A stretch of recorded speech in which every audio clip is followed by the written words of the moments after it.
اعوذ باللہ من الشیطان الرجیم بسم اللہ الرحمن الرحیم۔ سورۃ فاتحہ ہر مرض کی دعا ہے۔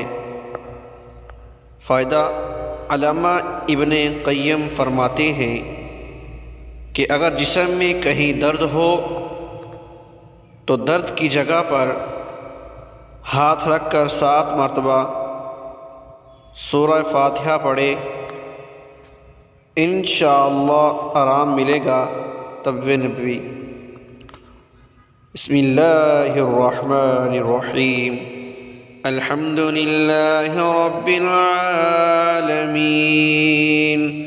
الرحمن الرحیم مالک یوم الدین ایاک نعبد و ایاک نستعین اهدنا الصراط المستقيم صراط الذين أنعمت عليهم غير المغضوب عليهم ولا الضالين۔